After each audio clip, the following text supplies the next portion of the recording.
BratCon is on the air. BratCon is on the air. We are working on a licensee use agreement for BratCon is on the air, written by Army Brat Rick Connell. We should have that buttoned up shortly, and we expect to have that available for you on iTunes with a compilation of other songs that Rick has written. And keep looking for that on our website at bratcon.com.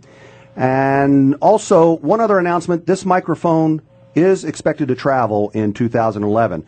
We're hopeful to set up live remotes at military installations in the U.S. and around the world, so stay tuned for information about this microphone traveling and where it will travel to. Now it's my pleasure to bring in our third guest.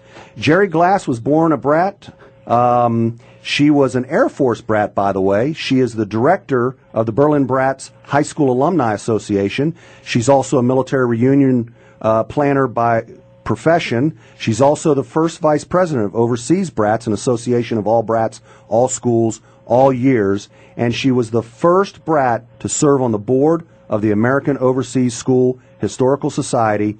And she's a former bean counter, but she is a friend of BratCon Radio. And Jerry, we're pleased to have you in our studio with us today. Thank you so much, Dennis. Pleasure. Jerry, it was important that you be here for a number of reasons. Obviously, you had a great deal to do with coordinating this two-part series on the Berlin Brats.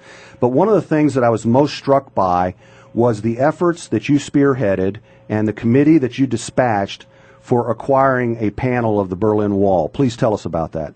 Ah, yes. Well, it was the summer of 2005. I was actually living in Beijing, China at the time, and I opened my email one morning, and it was from Patricia Hine, the president of the Stuttgart Alumni Association. And the subject of the email was for the gal who has everything.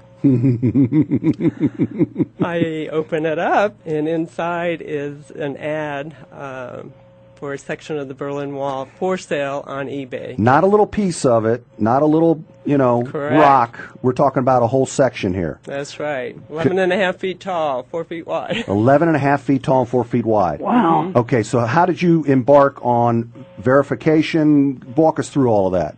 Well, it was for sale for $5,000 on eBay, and in my naivete, I thought, well, this has got to be a military officer, military enlisted State Department person who shipped this section home in their household goods. And I thought, well, once he knows who we are, he'll give us the wall for free. He'll know how important this is to us. Of course. Of course. Not to be the case. It ended up being a civilian owner of the wall. But it was for sale for $5,000, and the Berlin Brats had just had a Berlin elementary teacher pass away and left us $5,000 in her will. Left the association $5,000. Correct. Wow. So I saw that as predestined. Sure. But I had never bought anything that expensive on eBay, and I certainly needed to throw it out to the Berlin Brats. This is something we were interested in. But we only had a 4 or 5 day deadline, and again, I'm living in Beijing, China. So I canvassed our 32 class contacts, and I said, take a look at this. What do you think? And you dispatched a verification committee. We did. And they went and looked at it? They went out, touch, taste, feel, everything. Measurements, photos, front, back, upside down, everything. That is just spectacular. And where does it live today? It's in Wichita, Kansas. And what year did you acquire this? 2005. 2005. It lives in Wichita, Kansas at the American Overseas Historical Society's grounds? No, we actually donated that to them, so they are actually the owners of the Berlin Wall section now. I see. But that wall section is on display at the Museum of World Treasures in Wichita. Okay, super. That's just a wonderful story. And before we go to our next caller, Don Dillon in Los Angeles, tell us a little bit about your website, the Berlin Brats Association website. It's berlinbrats.org. It's multi-pages. We have every single yearbook from 1946 to 1994 out there, every year, every page. And as many of the brats that are listening will know, in the early years, the yearbooks were multi-school.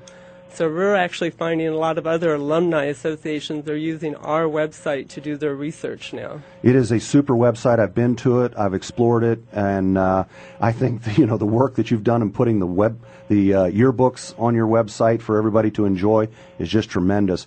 And I couldn't believe when I heard about the section of the wall that you acquired and had donated. And I think that's a wonderful thing that you spearheaded, and it shows a great deal of support, enthusiasm, and commitment to the Berlin Brats in general. Well, I have to give a shout out to Stuttgart because it was Patricia Hine that actually brought it to my attention. One of her alumni saw it on eBay. She forwarded it to me, and then once we actually secured it, we were now the owner of this 14,000. Now what do we do with it? What do we do with it? Can't be Jerry's lawn art. Well, it was nice that you found a home at the museum in Wichita. Well, Stuttgart came to our rescue again. They had a Transportation Worldwide moving specialist that helped us move it from Rockville, Maryland to its present home. Wonderful. Let's go to the phone lines because Don has been holding for a long time now through the break. Don in Los Angeles, can you hear us? Yes, I sure can. Thank you for hanging in there with us, Don. Thank you. Thank you, too. Also, thank you for BratCon Radio. It's just awesome. Appreciate it, buddy. And I don't have a question. I just have a comment. I just think, Jerry, the work that you did all the hoops that you went through to get this to public display out of a private collection is just amazing. I saw the Berlin Wall just face-to-face in 1963 when I went on a trip to Berlin. And to have it here in the U.S. is historically just wonderful because it's there now for future generations to take a look at and understand what the wall meant, just the exact difference between East and West, what a contrast that was in 63 and what a contrast that meant just in philosophy and in politics. So thank you so much for the work you did. That's just awesome. Well said, Don. We thank you for calling and listening to BratCon Radio, and your book is on its way to you. Thanks very much. Take care. All righty. Thanks for your panelists, too. I think we can work in one more quick call from Tina Carlo, South Carolina president of the American Overseas Historical Group. Tina, we have about 30 seconds. Go ahead. I just want to say thank you and hi to Jerry. Hi, Tina. And I'm just so excited about this because the Historical Society really has to get out in the public. It's amazing how little we are known to all the other people, and Jerry's organization has really helped put us to the forefront. Besides that, I was the counselor at the elementary school in Berlin in 1970, and so I have a little bit of interest in that, and I have been out to see the wall. I think everybody needs to get out there to the museum and take a look at it. Wonderful. Tina, we got to run and wrap up the show, but I want you to know that we are going to have the American Overseas Historical Group folks on our show here in the not-too-distant future. It's already booked. Stay tuned. Right, I know. Stay tuned for Ann details. Bamberg is going to do that for us. She's a past president. Wonderful. Well, to all of my guests, thank you for being with us today in Part 1 of the Berlin Brats series. And I want you to tune in next week for Part 2 of our Berlin series. We'll talk with a Berlin Brat who was at the wall when in 1989 it came down, and we'll hear from the valedictorian of the last graduating class at Berlin American High School. Tonight, we dedicate this broadcast worldwide to the memory of a Berlin Brat, Kip Taylor. Kip was a 1981 graduate of Berlin American High School and went on to serve as an officer in the United States Army. Kip was tragically killed on 9/11 when terrorists flew American Airlines Flight 77 into the Pentagon. We shall keep his memory forever in our hearts and profess our eternal gratitude for his service and ultimate sacrifice. Thank you for listening. From all of us here at BratCon Radio, good night.